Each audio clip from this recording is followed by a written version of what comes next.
నా భూతో నా భవిష్యత్ కేవలం 9% VAతో మన మర్రి గోల్డెన్ డైమండ్స్ లో Nakshi Mela. Marri golden diamonds, KPHP metro station, Hyderabad. Paschim Bengal exit polls ఫలితాలు బంగ్లాదేశ్లో కలవరం రేపుతున్నాయి. బీజేపీ అధికారంలోకి వస్తే అక్రమ వలసదారులను వెనక్కి పంపుతుందని బంగ్లాదేశ్ ఎంపీ అన్నారు.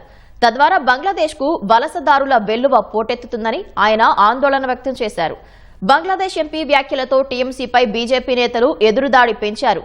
చొరబాటుదారులకు టీఎంసీ ఎలా మద్దతిస్తుందో బంగ్లాదేశ్ ఎంపీ వ్యాఖ్యలతో బయటపడిందని విమర్శించారు. పశ్చిమ బెంగాల్ అసెంబ్లీ ఎన్నికలకు సంబంధించిన ఎగ్జిట్ పోల్స్ అంచనాలతో టీఎంసీయే కాదు బంగ్లాదేశ్ కూడా ఆందోళన చెందుతోంది. బీజేపీ విజయం సాధిస్తుందన్న ఎగ్జిట్ పోల్ అంచనాలపై బంగ్లాదేశ్ పార్లమెంట్లో ఆసక్తికర చర్చ జరిగింది.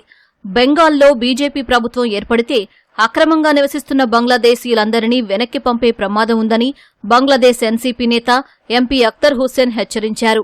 అదే జరిగితే బంగ్లాదేశ్ అతిపెద్ద శరణార్థుల సంక్షోభాన్ని ఎదుర్కోవాల్సి వస్తుందని ఆయన పార్లమెంటు సాక్షిగా ఆందోళన వ్యక్తం చేశారు. బంగ్లాదేశ్ ఎంపీ అఖ్తర్ హుస్సేన్ అక్కడి పార్లమెంట్లో చేసిన వ్యాఖ్యల వీడియోను బీజేపీ ఎంపీ నిశికాంత్ దూబే ఎక్స్లో పంచుకున్నారు. పశ్చిమ బెంగాల్లో బీజేపీ గెలిస్తే చొరబాట్లు ఆగిపోతాయని బంగ్లాదేశ్ ఎంపీనే స్వయంగా అంగీకరించారని ఆయన పేర్కొన్నారు. చొరబాటుదారులను ఓటు బ్యాంకుగా మార్చుకున్న టీఎంసీ నిజస్వరూపం ఇప్పుడు బయటపడుతోందని నిశికాంత్ దూబే ఎదురుదాడి చేశారు.